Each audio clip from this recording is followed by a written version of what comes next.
We are done with the introduction. Now let us start off with basic task. The basic task you will perform in part design workbench are mainly the creation of features and surfaces that you will be using to create a part. To create features, you will sometimes sketch profiles first and use exiting features. This section will explain and illustrate how to create various kinds of features and surfaces. Let us start off with opening a new CAT part document. So select File, click on New.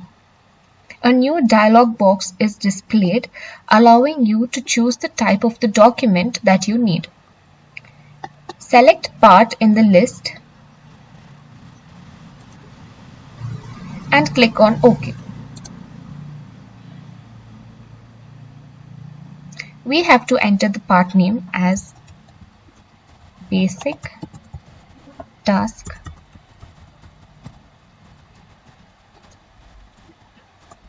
and click on OK.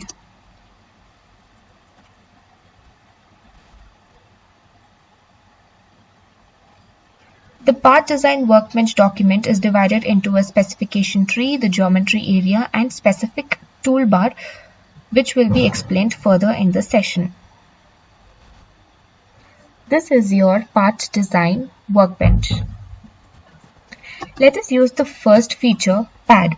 Creating a pad means extruding a profile or a surface in one or two directions.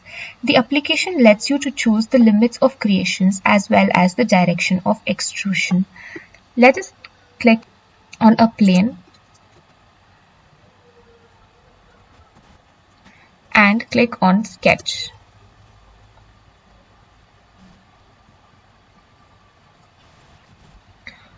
On the sketch workbench, let us draw a profile.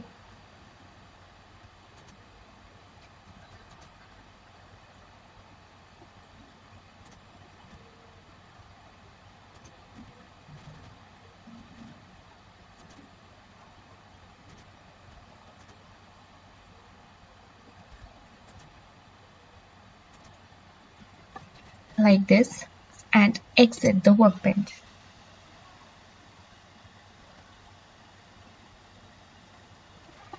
Now here we have the pad feature. Click on the pad and the dialog box will open.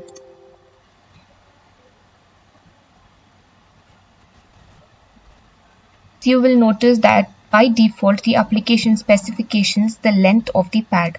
So type is equals to dimension option, but you can choose the following options too, like up to next, up to last, up to plane, and up to surface.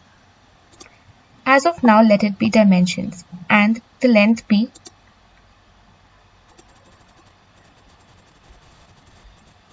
10 mm. Now you can see the sketch here, which we have selected the sketch 1, and if we do reverse direction, you can see that the pad is gone to the other end, or you can click on the arrow here. Mirrored extent will make two pads on both the side of the sketch, one on this side and one on the other side. Now click on OK. You can see that the sketch is converted into a 3D model. This is how you use pad.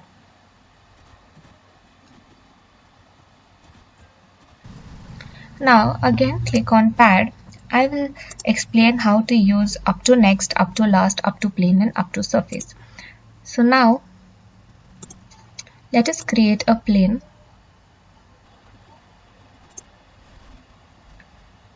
of 50 mm and click on OK. On this plane,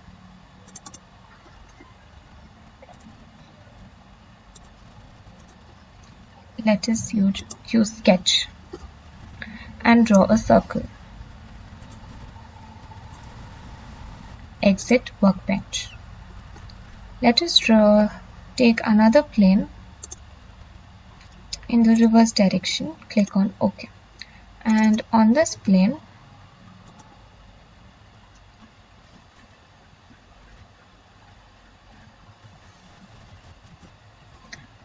let us use sketch and draw a rectangle.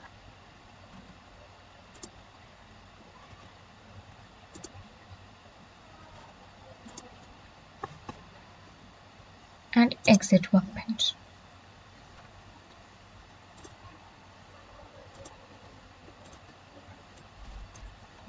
Let us pad the rectangle in the other direction of 10 mm and click on OK. And now circle, click on pad. When we click on up to next, you can see pad. The circle is fallen on the first pad. Cancel, notice, click on pad and click on the circle up to next, preview. Now you can see that it's padded to the first pad that we have done. Now again click on this, click on pad, up to last. Will make the padding till the last plane that we have done. Now click on OK. It's gone through. Again click on pad, up to plane. We can either choose this plane or this plane. Now if we choose this plane, it will create a pad till there. Okay. Else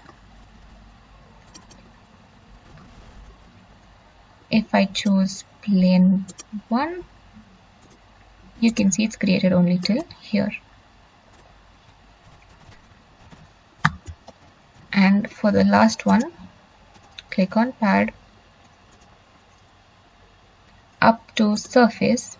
We can either click this surface or this surface. If I click on this surface, it'll pad like that. If I click on this surface, it will pad like that. So this is how we use pad feature.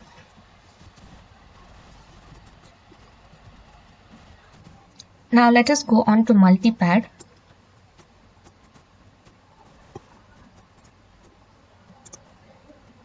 Now on the same sketch, let me draw a rectangle like that, another rectangle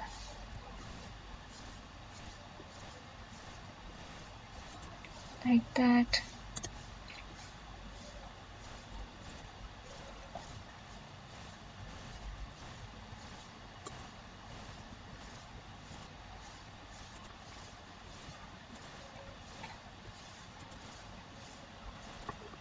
and a circle, and exit the workbench. Now we can click on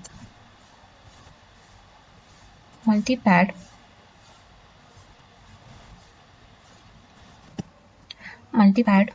and click on the length, and here we have more option. Select the first one, that is this rectangle, and give a length of 12 mm and preview. It's gone to the other direction, so reverse direction, select this, give a length of 7 mm, give a length of 4 mm, give a length of mm, and the last one as 10 mm, and click on preview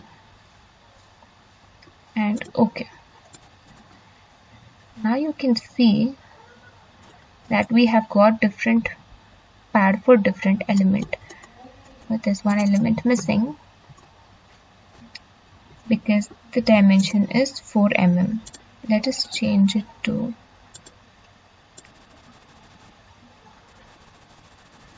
12. Click on OK. So we have different pad dimension for different elements on the profile. So this is how you use multiple pad. Now for drafted fillet, click on the surface and click on sketch. Let us create a profile like that.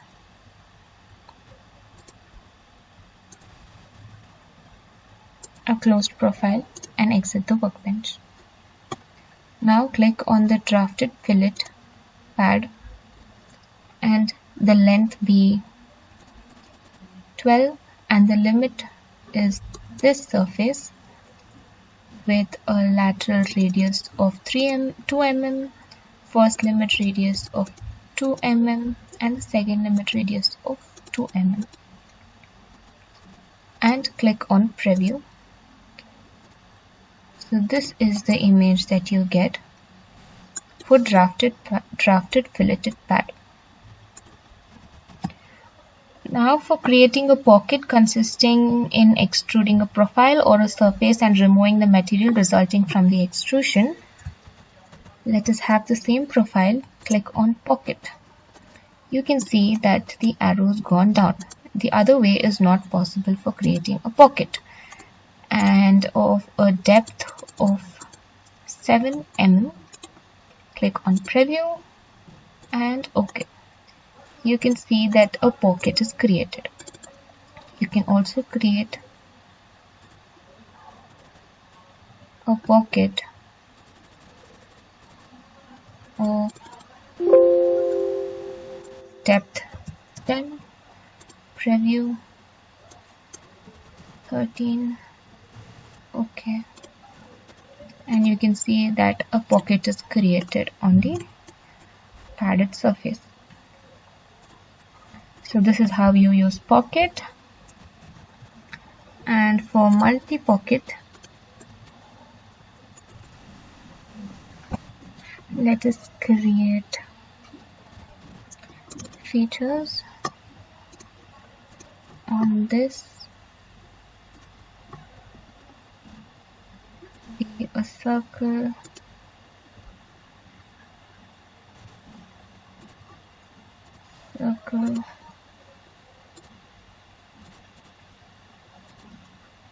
cylindrically elongated feature, and click on exit workbench. Now click on multi-pocket. Click on the depth as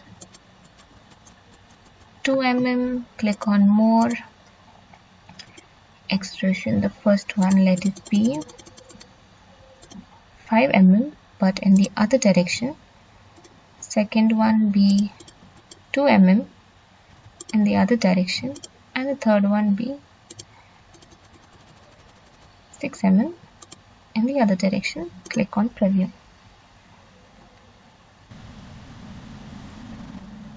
You can see that these two have created pocket, and for the third one,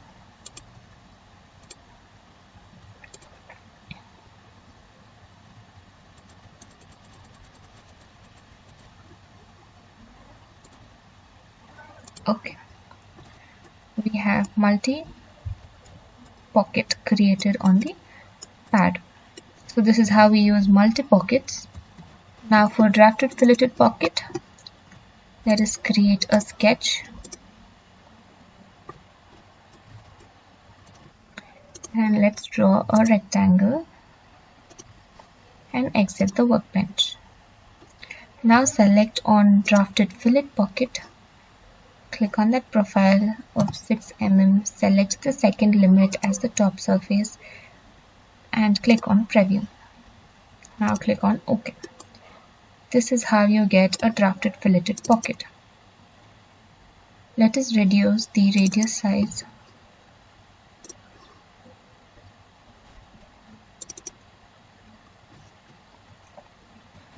to 2, click on OK.